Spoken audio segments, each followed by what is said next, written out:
Hello. I was thinking about something. Democracy. Do we have it? Have we ever had it? Is it an illusion? That's, I think, a really good question.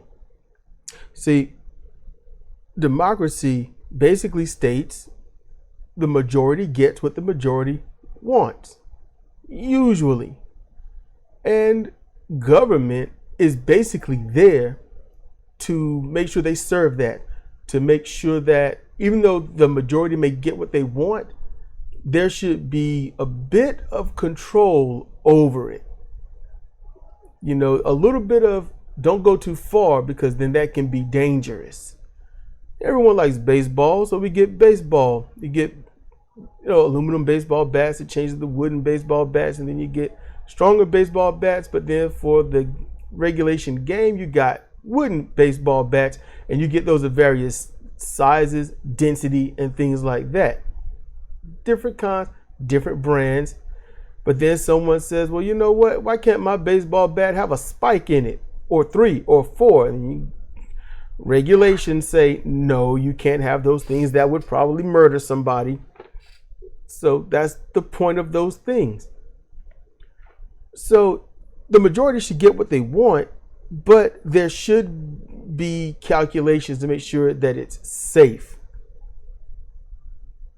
Safe is something that everyone can agree to, correct? Being safe, the majority rules that we want to be safe. We want to have the freedom to do anything that doesn't, selfishly hurt ourselves.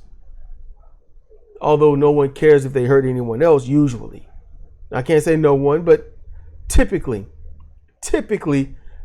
you got a third of the country that doesn't care how they hurt anyone. And that's evident. If you're a MAGA supporter, you don't care who gets hurt so long as you get what you want. That's really how that goes. You want what you want, you'll step on anyone to get it. You think you're the worst.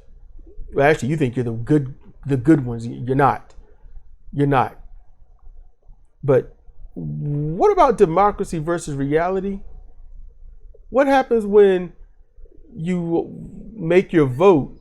And I'm not going where you think, but when you vote Democrat, you vote Republican, you have the freedom to vote for who you want to, but do you?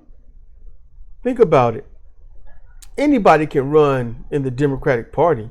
Anyone can run in the Republican Party. That's their freedom. And yet it's sort of a loose choice, correct?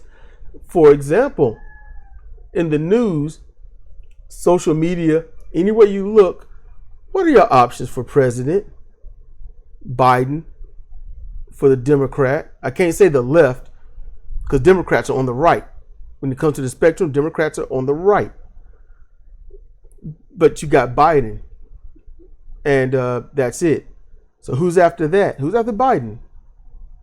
Name 2. Not going to be able to do it. You got Republicans. You have Trump. You have DeSantis. Possibly Nikki Haley. That's what you've got. What are your choices?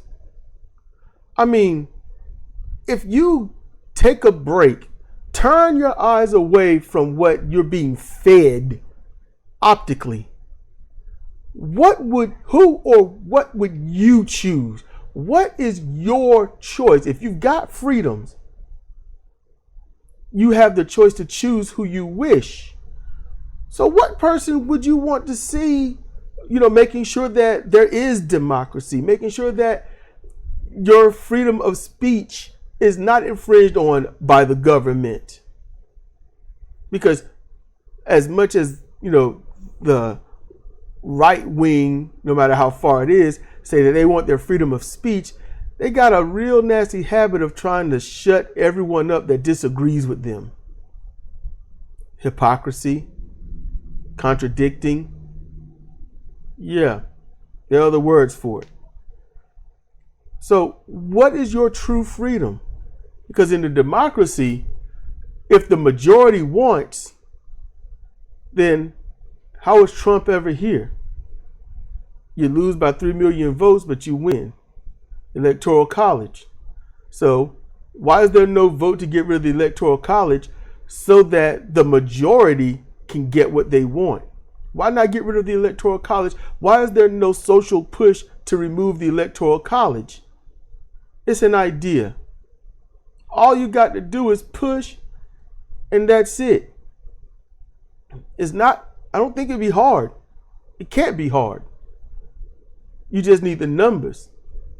While a third of the country can scream and shout and make every declaration and belittle, demean, dehumanize any group that they wish without consequence.